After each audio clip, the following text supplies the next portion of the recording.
Arif Muhammad Khan, who has been the governor of Kerala from 2019, has been transferred as the governor of Bihar. Right from the days of formation of Kerala, Kerala has seen many eminent personalities as governors. They included people like, V.V. Giri, who later became the president of India. Then former governor of Reserve Bank, C. Rangarajan, was Kerala governor. Then former Chief Justice of the Supreme Court, C. Sadashivam, was the governor of Kerala.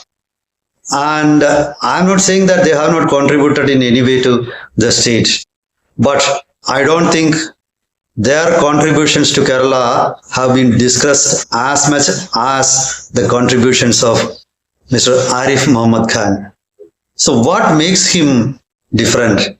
I think his boldness, his courage of conviction, then his willingness to interact with the people, and his accessibility. These are all some of the factors that endeared Arif Muhammad Khan to the people of Kerala. He had to face criticisms and even physical attacks. He never backtracked. So I think the contributions of Arif Muhammad Khan as Kerala governor is worth discussing. Let's take a closer look into the contributions of Arif Muhammad Khan. Welcome to Insights. This is Hari Kumar. Arif Muhammad Khan as the governor of Kerala, I think one of the main contributions of Mr. Khan is his interventions in educational institutions in Kerala.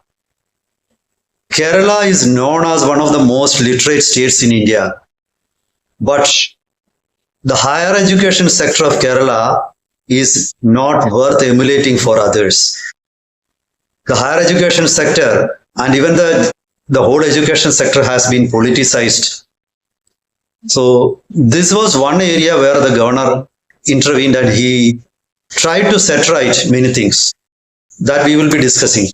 The second most important contribution of Mr. Arif Muhammad Khan is he taught Keralites what real secularism is. And it's an irony that a man from North India, which is often criticized by the self-proclaimed progressive groups in Kerala as a communal part of India, was needed to teach Keralites what is real secularism.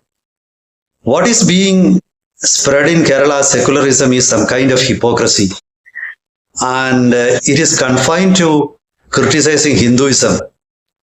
And you turn a blind eye towards the problems or the excesses among minority communities. And here was one person who taught Keralites what is real secularism. So let's go into those two aspects. Let's start with the interventions of Mr. Arif Muhammad Khan in the education sector in Kerala.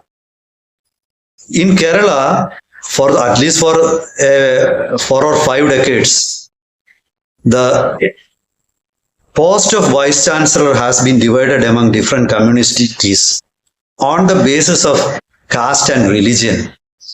It's a sad thing that a state which was known for, I am here referring to the princely state of Travancore, which invited Albert Einstein to become the Vice Chancellor of Travancore University. And in that state, when the government selected vice chancellors, they never took into consideration the academic contributions. Instead of that, the post of vice chancellor was divided among different communities like Christians, Muslims, Nayars, Ijavas, etc. So everything was divided on the caste basis, and then politics also played an important role. The communists filled each and every post in universities with their own people. They never cared about academic contributions. Leaders of Students' Federation of India, SFI, indulged in corrupt practices. There have been several cases of fudging mark lists. And here one leader, Governor is the head of the government actually, constitutionally. So he used his power, he intervened to show what a governor could do. And he brought 8 universities under his control. He brought certain amount of transparency in the appointment of vice chancellors. Then he reconstituted the governing bodies, that is syndicates and senates of universities. He brought in people who have made contributions in the academic sector. All those gave a new direction and a new purpose to universities in Kerala. And I think his contribution will be remembered forever in the academic sector. And this is one area, dare I say, that communists have destroyed the academic sector. And in that sector, it was actually Eugen stable. And Arif Muhammad Khan took lead in setting it right.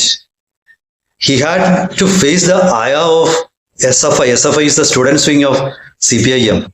Many of the colleges and which were known for excellence earlier were converted into political hotbeds of political violence by the SFI. And Arif Muhammad Khan, in his capacity as chancellor, made great contributions in setting in them right. I don't know whether this is going to sustain in the future, but at least there was a person who tried to set it right. The second aspect, I can tell you volumes about that, but because of the paucity of time, I am concluding. Now let's go into the second aspect, that secularism. Actually, what is being spread as or proclaimed as secularism in Kerala was not secularism. Secularism in Kerala means you have to criticize Hinduism. So you have to highlight the contradictions in certain traditions in Hinduism, and you have to attack Hindu practices. But you will turn a blind eye towards what is going on among minority communities. And here was one person, Arif Muhammad Khan, showed Keralites what is real secularism. He went to Sabarimala temple. He observed all the customs and traditions at the temple. And when we see him standing before the Lord, you will realize the amount of devotion the man had. He's a practicing Muslim, but he has equal respect for every religion. And this is what endeared to Keralites. Then there are other aspects also. He was very much accessible to the common man. He used to walk through streets, he used to visit shops, he used to visit eminent personalities. Whenever there was a catastrophe or a calamity in any part of Kerala, he used to go there and personally oversee the disaster management activities and relief and rehabilitation operations. He was always a correcting force. When the government brought certain legislations which were against the interests of the common man, interest of the state, which violated the principles of constitutions, he never delayed intervening in it. He was never afraid of intervening in it.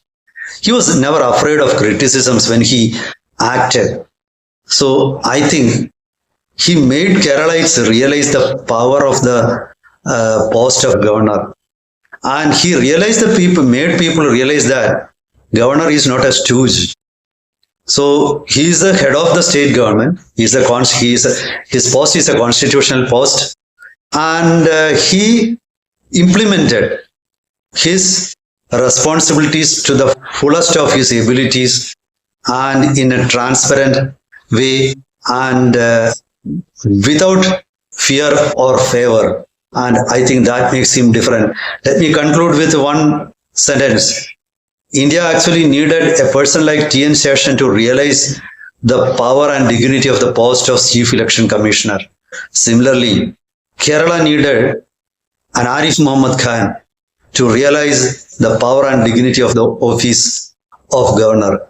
and Arif Muhammad Khan was one leader who justified his appointment. That's for now. Meet you with another topic next time. Till then, goodbye.